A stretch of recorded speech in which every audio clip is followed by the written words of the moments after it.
Começar aqui só. Pronto. Ok. Bom, pessoal, quem está aqui conosco nesse momento aqui direto durante a live, seja bem-vindo.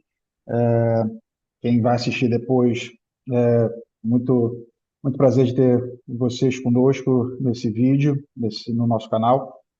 E meu nome é Marcos Chaves, eu gerencio a incubadora de empresas da COP, da FRJ, e é um prazer estar aqui hoje com vocês falando de um assunto tão importante, né, que é fundo inovação junto com o setor público. E a gente, essa conversa surgiu porque na semana passada a gente estava num evento de, de uma comunidade de inteligência artificial que está começando a se formar no Rio de Janeiro, chamada AI Saloon, capitaneada pela Luana, e estive lá apresentando o hackathon de inteligência artificial que a gente aqui está realizando, né? A incubadora, junto com a COP, e a prefeitura, uma grande parceira do hackathon. E aí, conversando com o Bernardo, a Embinder, a gente falou desse assunto, né, do desafio Rio, e a gente falou, bom, tem uma consulta pública aberta e seria legal a gente explorar um pouco mais esse assunto, porque esse é um assunto super importante, né, de como que a gente vai construindo inovação aberta e como isso chega à sociedade e como é que a gente pode fazer isso de uma forma coordenada.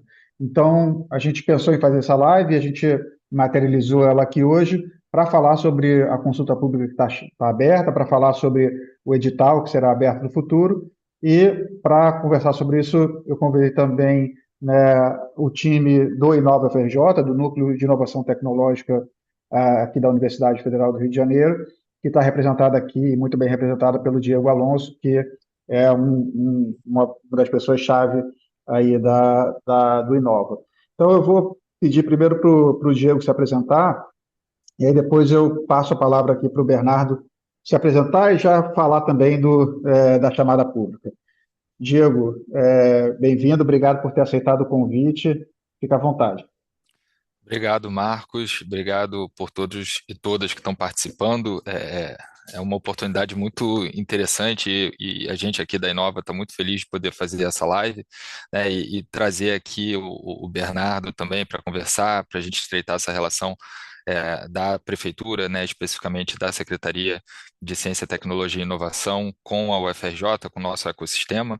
Eu estou vendo aqui que a gente tem pesquisadores e tem startups aqui na sala, o que é muito bom, né? Então, a ideia da nossa participação enquanto Inova UFRJ é entender essa oportunidade, né, que é uma oportunidade inovadora aqui no Rio de Janeiro, e como a gente consegue apoiar, né, pesquisadores, startups também, né, nesse edital, né? Então, eu vou aqui passar a palavra para o Bernardo, porque ele que tem as novidades aqui, que precisa brilhar nessa live hoje. Obrigado, pessoal. Deixa, deixa eu só apresentar propriamente o Bernardo, né? O Bernardo é subsecretário de Empreendedorismo e Inovação da Prefeitura do Rio e a gente vem interagindo em algumas ocasiões, né? A gente falou um pouco sobre o hackathon, participamos ali na construção e tem sido sempre uma interação super positiva. Então, Bernardo, muito obrigado por estar aqui conosco e a palavra é sua.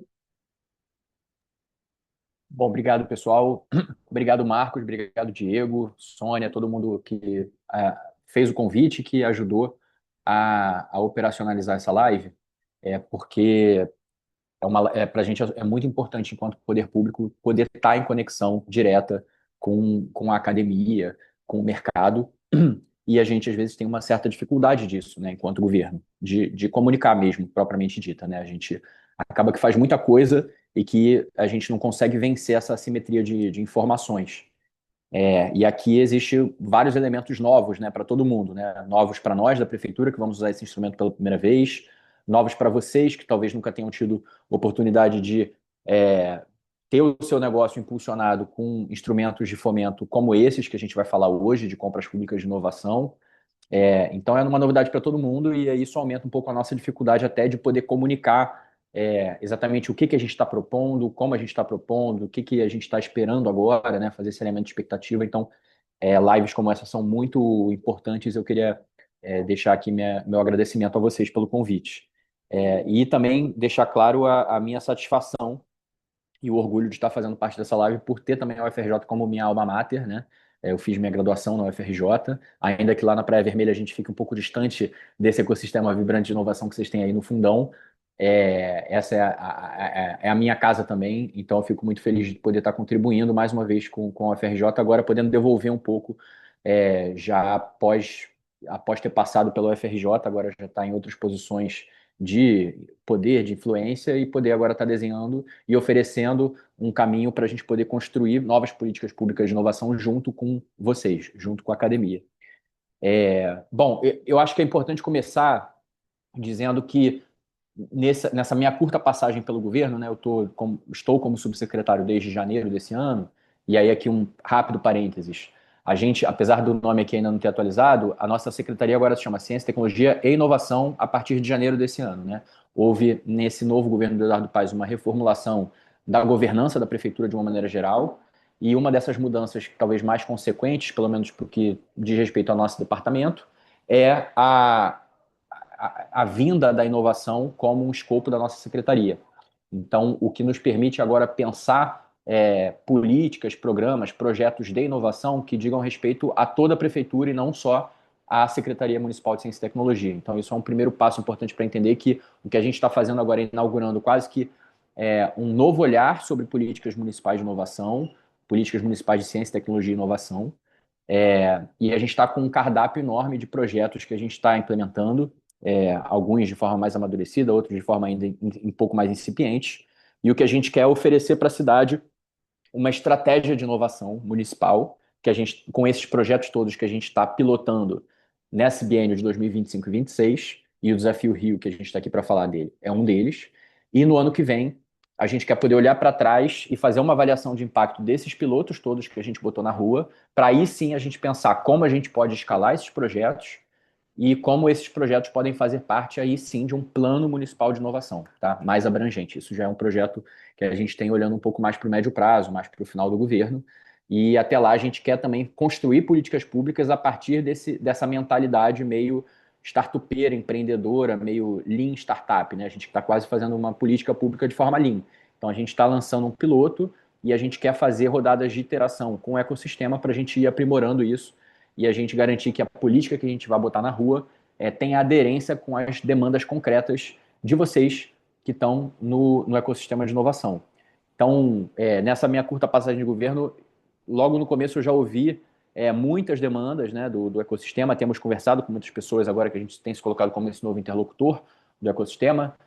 Não sei quem daqui estava, mas no último dia 7 de maio a gente realizou lá no Maravale um primeiro encontro carioca de startups, deep tech e empreendedorismo científico, também que foi muito legal para a gente fazer uma escuta ativa das demandas e das oportunidades que esse setor identifica. A gente fez uma dinâmica onde, para a própria inscrição para esse evento que a gente realizou no Maravali, a gente já perguntava na inscrição quais eram os principais desafios e gargalos do empreendedorismo inovador na cidade e quais eram as ideias habilitadoras que os participantes teriam para apresentar. E a partir dessas inscrições, a gente teve quase 250 inscritos, a gente já colheu muita inteligência sobre isso e a gente, no próprio dia do evento, a gente já devolveu um pouco um consolidado dessas demandas todas que vieram e a gente conseguiu validar no próprio evento essas demandas. E muitas dessas demandas diziam respeitos, e aí depois eu posso até compartilhar o relatório desse evento, que eu acho que tem vários insights interessantes para o ecossistema de vocês, mas muitas dessas demandas diziam respeito à dificuldade de interlocução com o governo, ou de ser contratado pelo governo, ou de participar da construção de políticas voltadas para o ecossistema. E uma outra demanda também muito latente era a questão do fomento, né? Ou melhor, da ausência de fomento. Então, eu queria começar essa apresentação hoje deixando claro que o que a gente está fazendo aqui diz respeito a fomento e diz respeito à participação. Então, o que a gente está querendo é abrir um canal de participação direta da população para nos ajudar a moldar um instrumento de fomento que a gente deve lançar ainda esse semestre. A nossa expectativa é que a gente lance. Então, para quem já se antecipou, já entrou no site do Desafio Rio e já viu lá os 10 desafios que a gente selecionou, é importante frisar que esses desafios ainda não estão diretamente abertos para contratação. eles estão abertos para consulta. Então, a gente selecionou 10 desafios internos da prefeitura, colocamos nesse edital e a gente agora quer ouvir do mercado qualquer tipo de contribuição, de sugestão, de crítica, de comentário, de apontamento técnico, operacional, que possa ser relevante para a prefeitura poder, aí sim, definir quais desafios a gente vai contratar, quais instrumentos a gente vai usar e quais vão ser os condicionantes, os determinantes de cada uma dessas contratações, porque cada contratação pode ter arranjos diferentes de remuneração, de propriedade intelectual, de testagem, né? Então, o que a gente quer ouvir do ecossistema justamente nesse momento é isso. E aí, então a gente tem esse programa de fomento. E aí eu vou agora entrar um pouco de qual é a formatação desse fomento, né? A gente decidiu, para esse primeiro ciclo desse programa, que é o Desafio Rio, usar o que a gente chama de compras públicas de inovação. Isso é uma agenda que já está ganhando tração cada vez mais a nível nacional. Hoje, por exemplo, quem conhece o programa Conexões da UFRJ, Conexões da Petrobras, eles já usam compras públicas de inovação como um dos principais instrumentos de fomento da sua política de inovação aberta. E ela é relativamente recente porque muitos desses instrumentos foram inaugurados no Marco Legal das Startups e do Empreendedorismo Inovador, que é a Lei Complementar 182 de 2021 e, como eu acabei de falar, é de 2021. Então, ela é muito recente, né? Ela ainda tem... a gente ainda está vivendo a curva de aprendizado e de adaptação do Estado, né, dos órgãos públicos, de incorporarem um pouco esses novos instrumentos previstos no Marco Legal das Startups.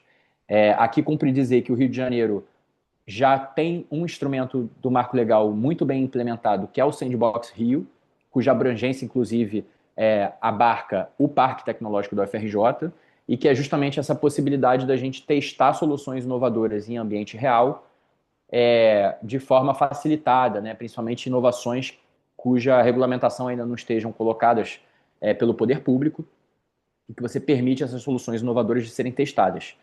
E, inclusive, a terceira chamada, né, do terceiro edital do Sandbox está aberto até o dia 15 de setembro. Quem quiser pode procurar na internet e participar. O Sandbox é voltado para startups ou empresas que já tenham um negócio ou um MVP viável e que gostariam de testar esses MVPs ou esses produtos na rua, né, em ambiente real. O que a gente está falando aqui do Desafio Rio é um outro público. São startups, pesquisadores ou empreendedores que queiram ou modular os seus negócios para atender as demandas que a gente está colocando, ou criar novos negócios a partir das demandas que a gente está colocando. Tá? Essa é uma diferença importante também. Então, quando a gente fala de compras públicas de inovação, a gente está falando desses novos instrumentos de licitação que foram criados principalmente no Marco Legal das Startups, mas também outros instrumentos jurídicos que a gente usa do Marco Legal da Ciência, Tecnologia e Inovação e da Lei das Estatais, da nova Lei das Estatais e da nova Lei das Licitações, a 14133. Então, para quem aqui é startupeiro, né, ou empreendedor e não tem ainda tanta familiaridade como eu também não tinha tanto antes de entrar na prefeitura sobre o processo de compras governamentais, hoje, quando o governo quer comprar, a gente basicamente precisa definir muito claramente e muito especificadamente e detalhadamente que tipo de produto ou serviço a gente quer adquirir, e a gente vai lançar esse termo de referência para o mercado, e o mercado vai apontar quem pode oferecer pelo menor preço, e quem oferecer o menor preço a gente vai contratar. 95% das licitações hoje públicas são feitas sobre esse modelo. Então, o principal parâmetro de definição da compra é o preço. E essa é uma lógica muito perversa, né? Principalmente para quem trabalha com inovação, porque nem nós, quem é empreendedor, né, no privado, não vai contratar um fornecedor só quem oferece aquele serviço ou produto pelo menor preço, e tampouco nós, no âmbito doméstico, a gente não vai no mercado e compra só o café mais barato. A gente fatora outros parâmetros para a gente tomar a decisão de compra. E o que a gente está querendo fazer aqui é justamente começar a mudar esse paradigma dentro da administração pública e aqui da prefeitura, que é de onde a gente está falando, de mudar um pouco essa lógica da contratação e especificamente da contratação para inovação, porque a gente também pode pensar nessa nova lógica para fatores de sustentabilidade, por exemplo, né? como é que a gente faz arranjos locais, como é que a gente faz que as escolas comprem a merenda da agricultura familiar local, etc, etc. Mas a gente aqui está especificando para compras públicas de inovação, de soluções inovadoras. E aí, especificamente, a gente está falando para o Desafio Rio de principalmente dois produtos, dois instrumentos jurídicos que a gente tem. O primeiro é a encomenda tecnológica, que já era prevista lá desde a Lei de Inovação de 2004, que foi atualizada em 2016 e que tem o decreto de, salvo engano, 2018, que regulamenta as encomendas tecnológicas. E que a prefeitura, ao que me consta, nunca fez uso desse instrumento para contratar o desenvolvimento de uma solução tecnológica. E aí é importante dizer que a ETEC, a encomenda tecnológica, é um instrumento voltado especificamente para ICTs, públicos ou privados. Então, a gente, enquanto prefeitura, pode contratar diretamente um ICT e pedir para eles desenvolverem, desde a fase de concepção, P&D, até a fase de comercialização da solução. E o outro instrumento que a gente também está trazendo aqui é a chamada CPSI, que é a Contratação Pública de Solução Inovadora, que está prevista no artigo 13 do Marco Legal das Startups.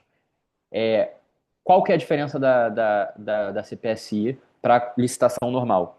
É que ao invés de a gente contratar o que a gente quer comprar, a gente lança a mão, a gente licita o que a gente quer resolver, o desafio que a gente quer resolver. E a gente permite ao mercado, à sociedade, à academia, de apresentarem as possíveis rotas tecnológicas para endereçar aquele desafio. E dentre várias mudanças que tem, no caso da CPSI, a gente também pode fazer algo que parece ser contraintuitivo do ponto de vista do paradigma tradicional de licitação, que seria a gente contratar mais de um fornecedor para o desenvolvimento de soluções para um mesmo problema. Então, a gente pode lançar mão de um problema tecnológico X e a gente fazer um chamamento público, né, para essa licitação e a gente receber do mercado várias propostas que apresentem rotas tecnológicas diferentes, alternativas entre si.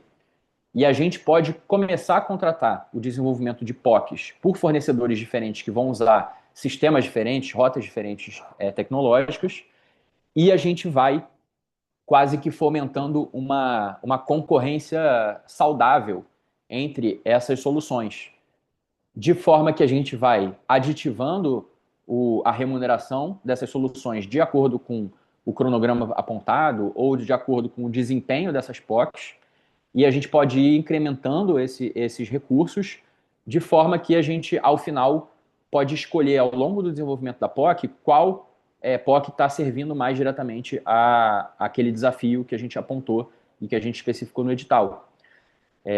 E, ao final, a POC que tiver a melhor performance, que for testada e que for validada em ambiente real, né, cujo protótipo for testado e validado em ambiente real, o marco legal permite que nós, enquanto poder público, contratemos esse fornecedor da melhor POC diretamente, sem a necessidade de fazer uma nova licitação.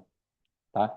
Então, é como se fosse uma pré-licitação, a CPSI é como se fosse uma pré-licitação, onde a gente incentiva e contrata o desenvolvimento de MVPs, a gente testa eles e se eles forem testados, aí sim a gente pode contratar o fornecimento e com essa remuneração escalar esse MVP para um uso mais ampliado, um uso mais sistêmico dessa solução por parte do poder público. E ainda tem um pulo do gato, que é, uma vez que a gente passou por toda essa esteira da CPSI, a esteira do fornecimento da solução, a gente pode ainda, enquanto prefeitura, apoiar a comercialização dessas soluções. A gente pode ajudar na abertura de mercados para essa solução. E aí a gente pode, por exemplo, tanto essa empresa, a gente pode ter uma copropriedade intelectual da solução e tendo a startup a exclusividade, por exemplo, no licenciamento da solução, e a gente, enquanto prefeitura, fazer uma cobrança de remuneração por royalty, por exemplo, e aqui eu tenho defendido muito que esse royalty volte para um fundo de inovação que vai gerar justamente a sustentabilidade de novos ciclos de inovação aberta, né, para a gente não ficar tendo ciclos de inovação que dependam única e exclusivamente da vontade política do governante de plantão. Então, para a gente criar um fundo e institucionalizar essa esteira de inovação de forma contínua e perene. Quanto a gente também pode pensar na comercialização via parceria com a iPlan, que é a nossa empresa de tecnologia da prefeitura, que é uma empresa estatal e que, pela lei das estatais, pode parcerizar com startups para fazer a comercialização de soluções para, por exemplo, governos com dispensa de licitação, sendo a Iplan uma empresa estatal. Então, isso só para exemplificar que tem vários arranjos possíveis que a gente pode fazer a partir dessa nova legislação, e o que a gente está sinalizando aqui com o Desafio Rio é que a gente está aberto a fazer um bom uso desses instrumentos todos para a gente desenvolver essas soluções.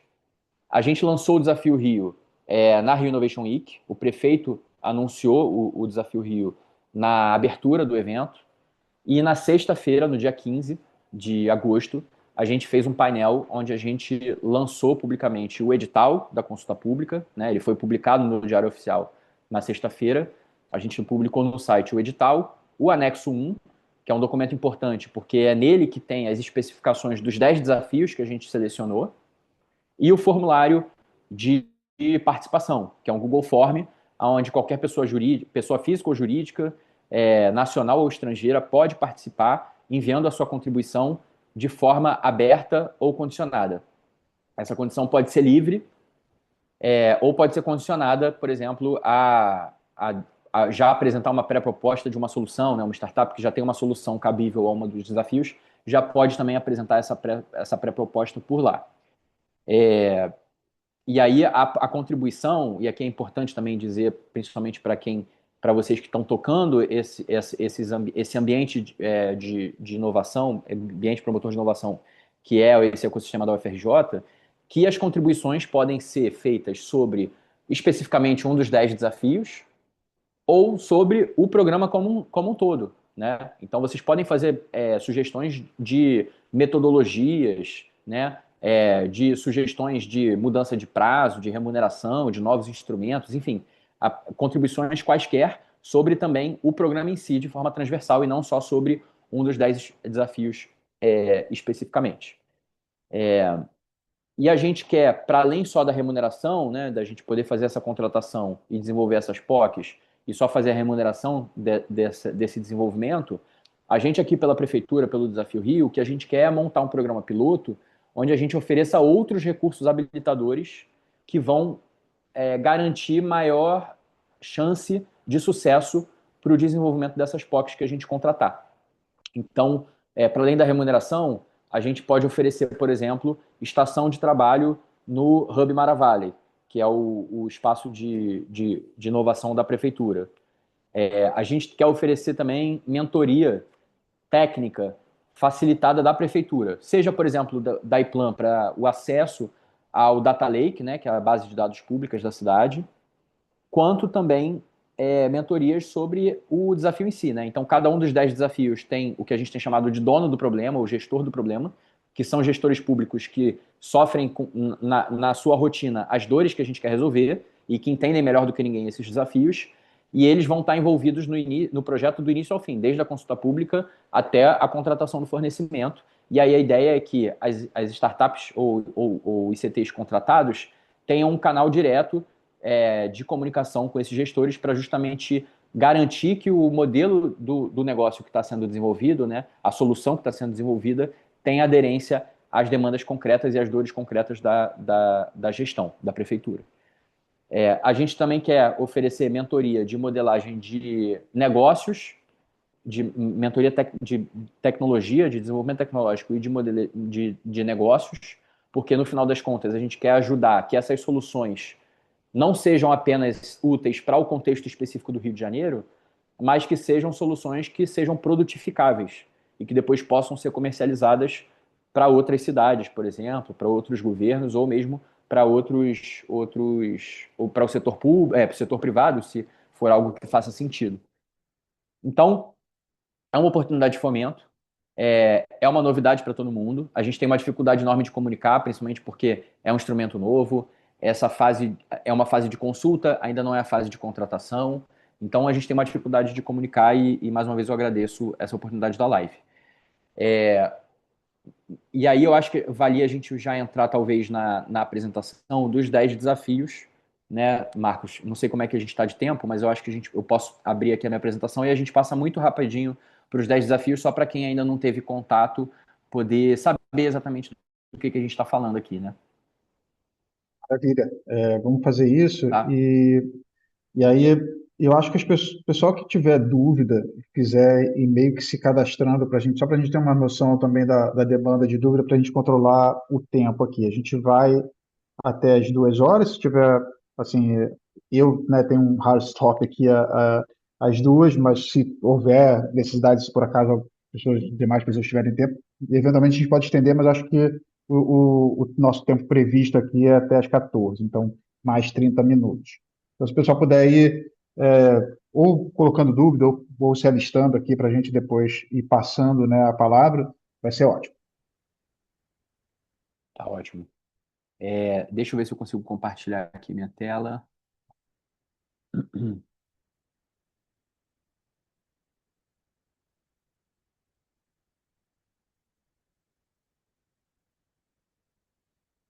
Vamos ver aqui se dá certo isso daqui.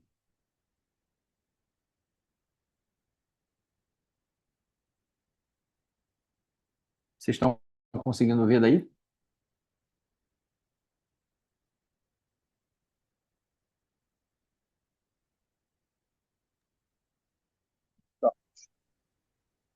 Tá conseguindo Tá ver? numa, então, tá numa modalidade que a gente também vê o seu rosto. Ah, tá. Então, eu não sei se essa é uma escolha que você faz ou aqui do nosso lado, mas Tá. na Não, eu verdade posso. é porque na verdade que tá pegando uma parte da apresentação. Então, Tá. só Deixa necessário eu como ver é se eu que consigo mudar isso aqui. eu te confesso que eu não fechei nem vi. Ver agora se vai Acho que agora melhorar. acho que agora a gente consegue ver só a tela. Tá.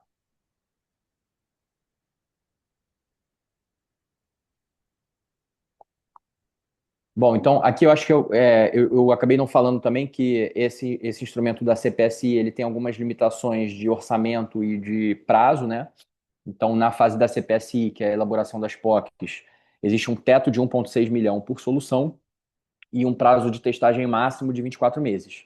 E aqui é importante a gente notar que a gente não necessariamente precisa respeitar esse teto de partida, tá? Então, a ideia é que as POCs possam ser apresentadas, mas que não necessariamente você precisa se basear em apresentar uma POC que vale até 1,6 milhão, porque na fase da consulta, ainda que seja aberto, a gente também quer ter uma noção da ordem de grandeza, né, do custo do desenvolvimento de cada solução, de cada desafio, e isso depois pode ser condicionado, por exemplo, ao valor que a gente vai prever, né, de orçamento para as soluções que a gente for colocar para contratação, e, e também não quer dizer que a gente vai de partida dar o valor. Por exemplo, vamos supor lá que um dos desafios da Conlurb, a gente receba 7 propostas diferentes e todas elas estão ali em torno de 800 mil e 1 milhão.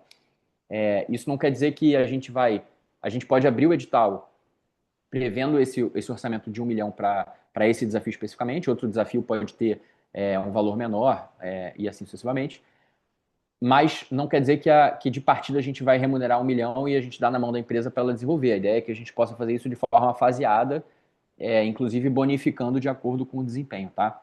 Isso também eu acho que é algo importante para fatorar na hora do desenho das soluções. Bom, aqui um pouco dos benefícios, né? A gente também vai dar esse fast track regulatório para testagem na cidade.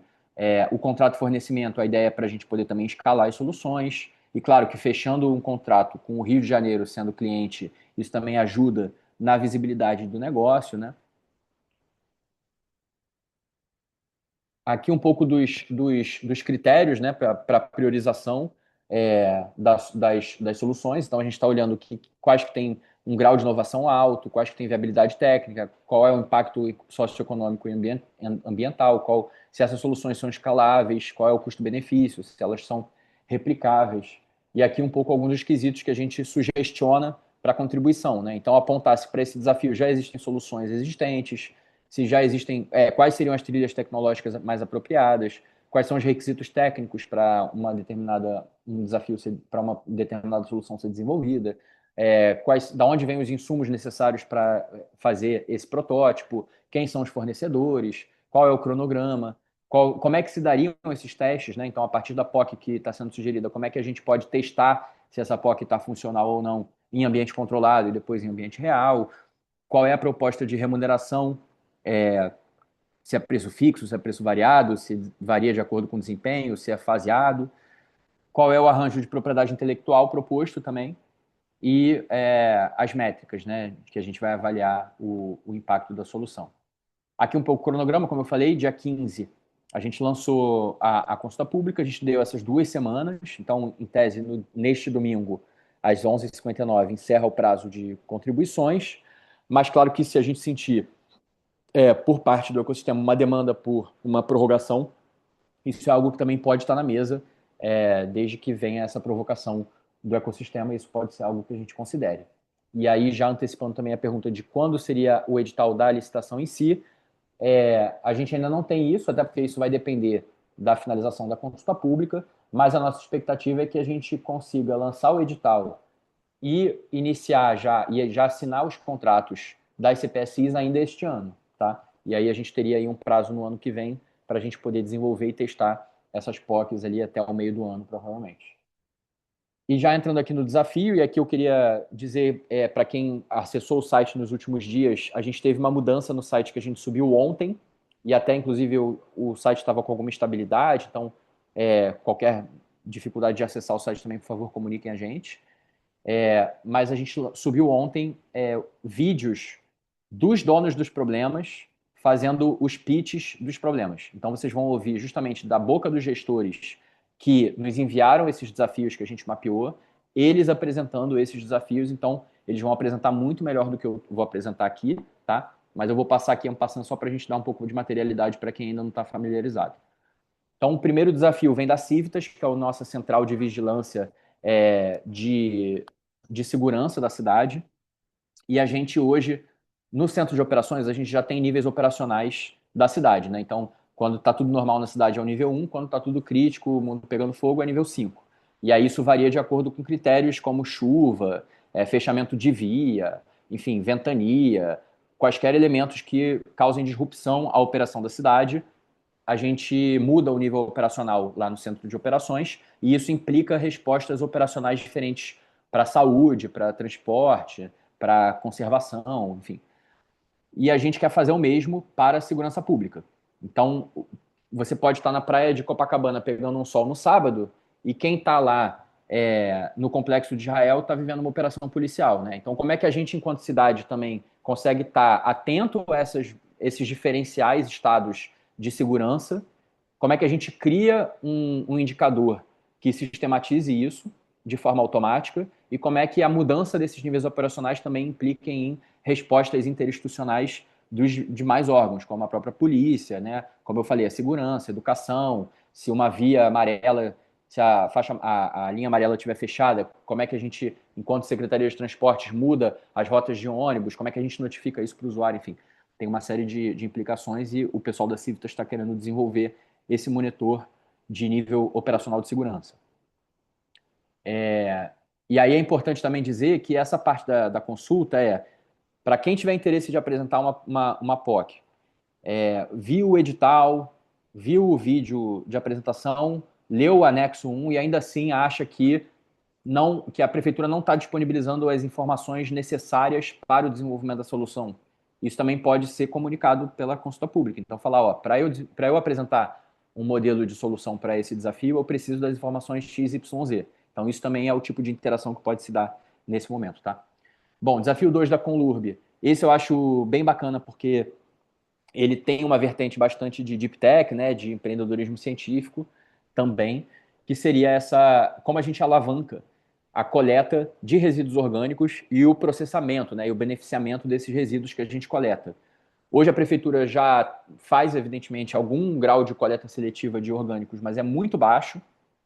E a gente também processa, mas a nossa capacidade é limitada de processar esses resíduos. A gente hoje já, enquanto prefeitura, transforma, por exemplo, parte dos resíduos coletados em bioinsumos, né? Então fertilizantes, adubo, e em eletricidade também, energia elétrica, a partir da captura do biogás do processo lá de fermentação anaeróbica do lixo. Então a gente quer poder alavancar a nossa capacidade de coletar e de processar os resíduos orgânicos na cidade. Outro desafio da Conlurb, que diz mais respeito à coleta do lixo de maneira mais ampla, é como a gente otimiza o planejamento, operação e monitoramento da nossa frota de caminhões de lixo.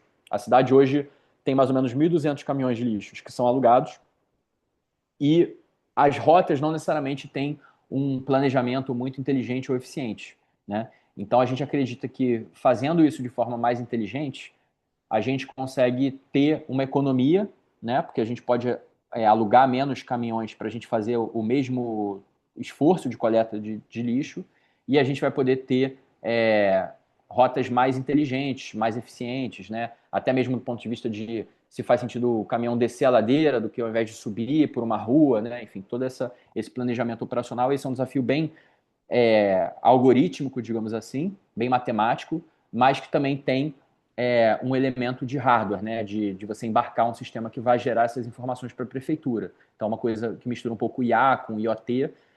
E aqui é importante dizer também que a CPSI, as soluções podem ser apresentadas por empresas de forma individual ou consorciada. Então, também é muito importante para vocês que estão dentro de um ambiente promotor de inovação como o UFRJ, de ver como é que diferentes startups ou pesquisas podem se complementar, né? Como vocês podem se consorciar a partir da expertise individual de cada empresa, de cada negócio, de cada pesquisa, e complementar e fazerem consórcios para apresentarem soluções. Então, pode ter uma solução, uma empresa que seja muito boa em algoritmos de IA e outra que seja muito boa em hardware. E aí vocês podem se complementar para apresentar, por exemplo, uma solução para esse desafio.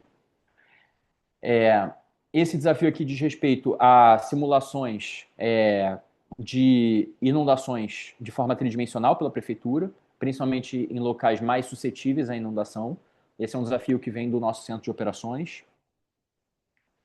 E o outro do centro de operações também é como é que a gente aumenta a assertividade da previsão, da capacidade da cidade de prever, ou melhor, de analisar os diversos sistemas meteorológicos que a gente tem acesso e como é que a gente pode entender quais sistemas são mais precisos, aonde e quando, né? Então, mais uma vez usando esse exemplo, né? A gente pode estar tomando um sol na praia de Copacabana e em Santa Cruz pode estar chovendo e vice-versa. Como é que a gente aumenta a qualidade da informação meteorológica da cidade para justamente garantir uma eficiência maior da resposta do poder público para os diferentes estados meteorológicos da cidade. Aqui um desafio interessante da Central 1746, né, que é como se fosse a ouvidoria da prefeitura, é que a gente tem um problema muito concreto que quando os galhos das árvores crescem de modo que elas encostam na fiação elétrica, a gente aumenta muito o tempo de resposta da poda porque a gente passa a depender da Light, né, da concessionária de luz, para poder fazer essa poda de forma segura. Então, o que a gente quer enquanto prefeitura é depender menos da operação da Light para a gente poder fazer as podas das árvores. Então, como é que a gente cria um sistema preditivo de poda que garanta que a gente possa fazer essas podas antes da árvore crescer a ponto de encostar na fiação da Light? Esse é um desafio da Procuradoria-Geral do município, que quer esse cálculo de contingenciamento para processos judiciais. O que isso quer dizer? O município do Rio, né, naturalmente, é réu em diversos processos judiciais que estão correndo na justiça e que cada derrota judicial implica num valor que tem que ser contingenciado porque a prefeitura vai ter que pagar esse valor, né, do que foi determinado pela justiça. O que a PGM tem buscado é uma forma inteligente da gente analisar dos processos todos que a prefeitura é réu atualmente, quais que são mais prováveis, ou melhor, qual é a chance da gente perder em cada processo e como é que a gente estima mais ou menos o valor que a gente vai precisar separar para poder pagar uma eventual derrota nesse processo. E aí isso vai qualificar o nosso planejamento orçamentário, né? Porque apesar da gente estar como réu de processos que podem estar correndo há mais de 10, 20, 30 anos, o orçamento da prefeitura é executado ano a ano, né? Então, o que eles querem é compatibilizar esse planejamento orçamentário com essa capacidade de saber mais ou menos quanto a prefeitura vai ter que pagar em processos onde ela provavelmente ou possivelmente irá perder. Então, aqui também tem a ver muito com IA, com algoritmo, né? Com análise de bases de dados da Procuradoria. Aqui o desafio 8 é da Secretaria de Conservação. Hoje a Secretaria de Conservação atua na cidade inteira, mas de forma são 25 gerências e cada gerência atua de uma forma. Então, tem uma gerência que pode usar planilha de Excel, tem outra que usa planilha de Excel, mas os parâmetros são completamente diferentes, porque foram criados com outras pessoas e elas não são necessariamente interoperáveis. Tem outra gerência que pode fazer registro, sei lá, em papel. E o que a gente quer aqui é criar um sistema unificado de conservação, onde a gente consiga ter essa visão do todo das intervenções de conservação na cidade, para a gente ter esse log georreferenciado e a gente poder gerar a inteligência disso, inclusive aumentar a eficiência e até uma capacidade preditiva de também saber aonde é melhor a gente mobilizar o esforço de conservação, sabendo que, por exemplo, numa determinada região da cidade, a última vez que a conservação deu um trato foi há 2 anos, né? Então, a gente poder ter essa inteligência e isso também qualificar o serviço da conservação na cidade. Aqui, a Secretaria de Fazenda está querendo refazer o portal de compras da prefeitura. Então, aqui tem uma solução muito baseada em software, mas que a gente quer incorporar também elementos como de inteligência artificial, de experiência de usuário, de machine learning, para a gente poder aumentar a qualidade do portal, que hoje ele é diagnosticado por todo mundo como um portal muito difícil, pouco intuitivo, ineficiente, tanto por parte dos fornecedores, quanto por parte dos gestores, quanto por parte dos clientes. E a gente quer fazer um novo portal que possa servir de referência para outros órgãos da administração pública sobre como um portal de compras públicas pode ser intuitivo, inteligente, eficiente. E, por fim, um outro desafio aqui que também é bem hard tech, que é o monitor inteligente de mobilidade da Secretaria de Transportes. Então, a gente quer gerar e distribuir em tempo real, em forma padronizada, as informações sobre a operação do transporte municipal. E aqui a gente está falando de BRT, inicialmente de ônibus, mas também a gente está falando de BRT e de VLT, por exemplo.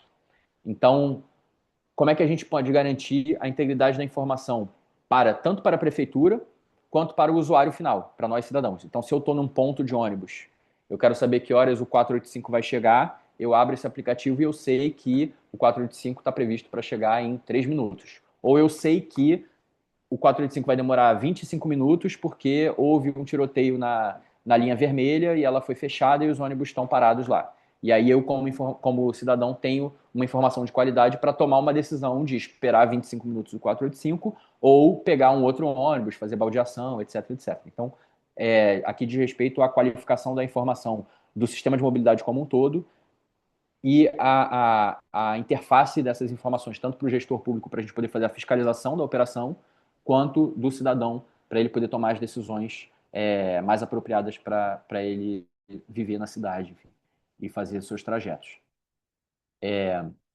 Então, acho que a gente tem aí uns 10 minutinhos para a gente trocar algumas dúvidas e passo a palavra aí para você, Marcos, para Diego, para a gente poder seguir.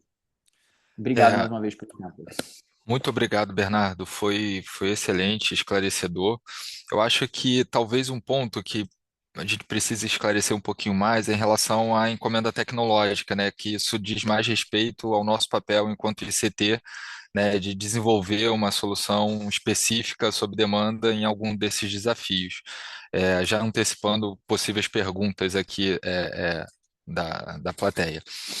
Como é que vocês estão pensando essa questão da encomenda tecnológica, né? E como que funcionaria isso? Porque até para a gente aqui, enquanto NIT, pensar em estruturar a relação em propriedade industrial, né? Patente, eventualmente transferência de tecnologia.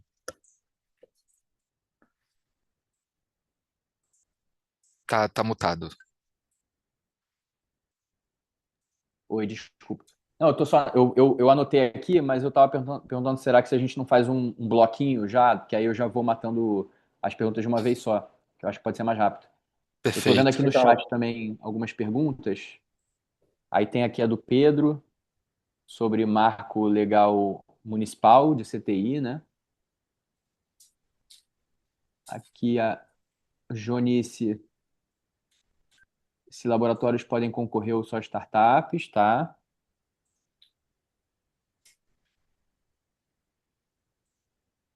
Tô vendo que tem o Aí o Ramon Ramon tem da algumas Lemob. dúvidas da Lemobis.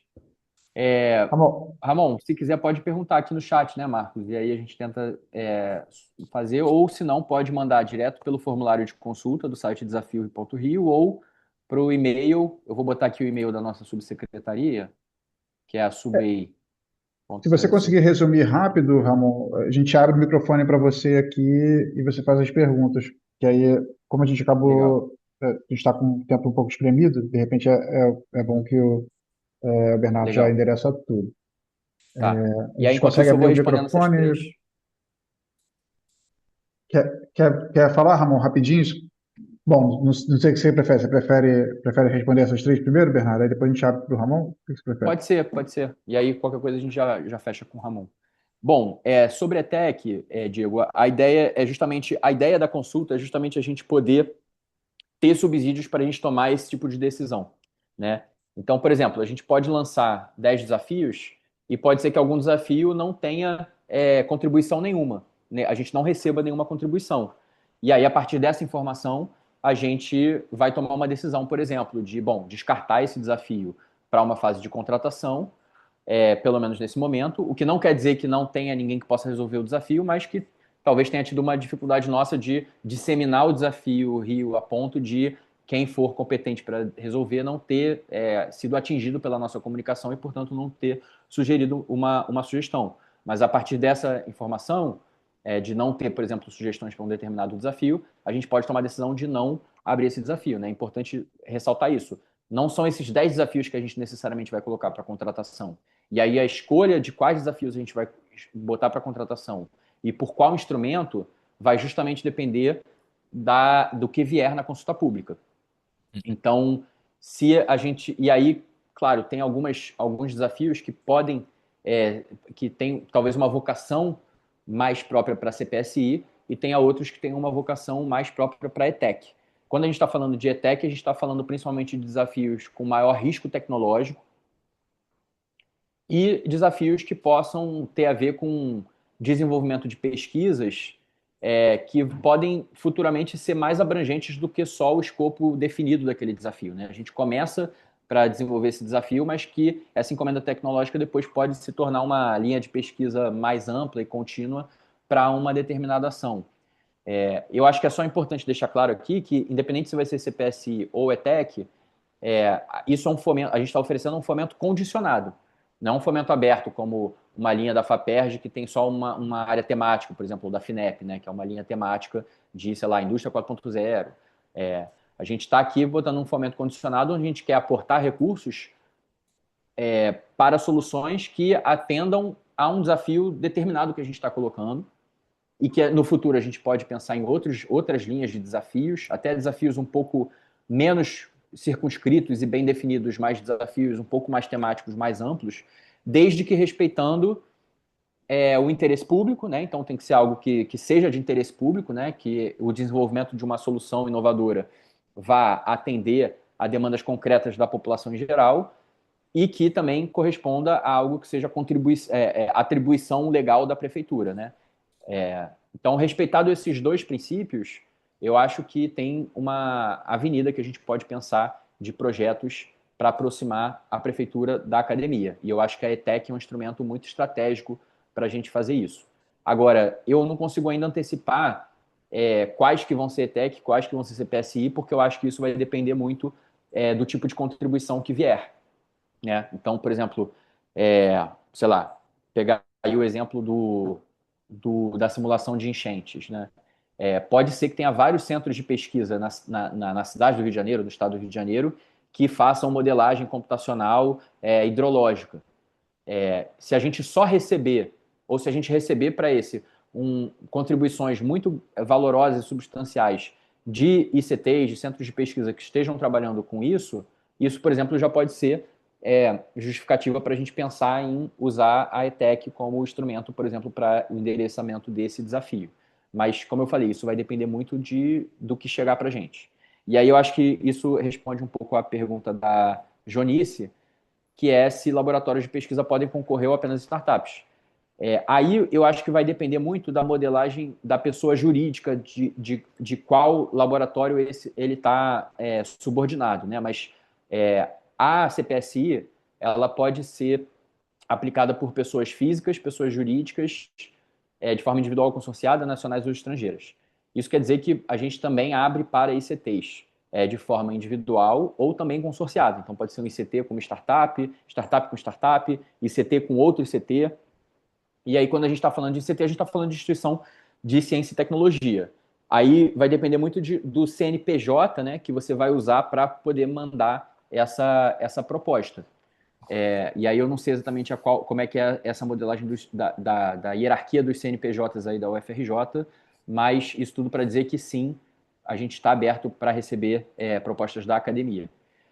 E aqui o Pedro fala dessa ideia do marco regulatório de inovação. Acho ótimo, Pedro, que bom que você já falou com a Tatiana. Isso é uma coisa que a gente está avançando aqui também, que a gente quer fazer essa regulamentação e, inclusive, aproveitar outros instrumentos, né, de forma mais ampla. A gente quer poder, por exemplo, estamos pensando na possibilidade de criar um ICT municipal, né, que vai fazer pesquisa aplicada às competências operacionais da prefeitura. A gente está falando de criar um laboratório de inovação, a gente está falando de criar um fundo de inovação, a gente está falando de alianças estratégicas, de incentivos para ambientes promotores de inovação, a gente está falando de encomenda tecnológica. Então, de fato, tudo isso são instrumentos que a gente já pode usar por estarem regulamentados por lei federal, mas que certamente a gente traduzir isso para o nível municipal dá uma outra força, é super do nosso interesse, e eu vou anotar aqui o seu endereço, o seu telefone, para a gente depois trocar essa ideia, porque seria muito bom ter a COP nos ajudando a pensar essa minuta, né? Eu acho que a gente pode depois pensar até em fazer umas audiências públicas, umas reuniões mais ampliadas também, para a gente ir pensando no que tipo de instrumento que a gente bota para dentro desse marco. Maravilha. Bernardo, assim, em relação a essa pergunta da Junice, né, porque eu acho que em termos de ETEC, talvez a gente precise refletir um pouco mais como funcionaria isso, né, porque como enfim, envolve risco e tem um desenvolvimento, um P&D mais significativo, fazer isso institucional talvez seja um desafio nosso, né, porque normalmente a gente faz por grupo de pesquisa, né? E esse financiamento, normalmente o repasse financeiro fica através de uma fundação de apoio, né? Que gere o recurso. Então, talvez essa seja uma boa contribuição que a gente possa colocar nessa consulta, né? Enfim, pensando em ETEC, como que a gente consegue é, organizar isso, né? De uma forma que não burocratize muito internamente dentro da ICT. Mas foi interessante, né? Esse ponto de Legal. vista. Boa. Não, eu acho que é um questionamento importante como é que operacionaliza a remuneração, né, diretamente. Como é que a gente vence essas barreiras burocráticas, né? Eu acho ótimo. Tô vendo aqui que o Eudson também Posso, perguntou. Oi, só desculpa. um minutinho. Eu vou abrir o microfone do Ramon, que ele está aguardando para fazer a pergunta dele, tá?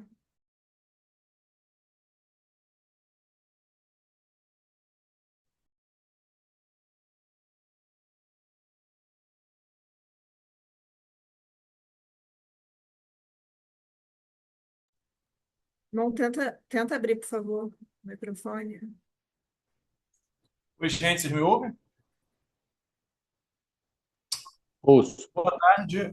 Em primeiro lugar, parabéns pela iniciativa, Bernardo. Muito legal ver a prefeitura buscando esse diálogo com as empresas, com a academia. Eu sou pesquisador na UFRJ, também faço parte da Lemods. A gente é uma empresa sediada aqui no Parque Tecnológico e a gente tem uma experiência considerável assim, já com o CPSI. A gente, inclusive, foi selecionado no desafio da Petrobras, né? A gente assinou os contratos tanto de teste e de fornecimento com eles. E eu tenho duas dúvidas. A primeira dúvida é o seguinte: o artigo 4º da Lei 182, do Marco Legal, ele caracteriza startups tendo uma duração de até 10 anos. E eu tenho visto como que editais diferentes têm tratado isso de forma diferente. Por exemplo, o TCU, Copasa, Correios, eles têm aberto a participação de startups de empresas que tenham mais de 10 anos. Algumas delas fazem algum tipo de ponderação nas notas para dar uma nota maior para essas que tenham menos de 10 anos. Por outro lado, eu já vi casos em que foram impedidas de participar. Vocês têm alguma posição inicial já quanto a isso? Também não.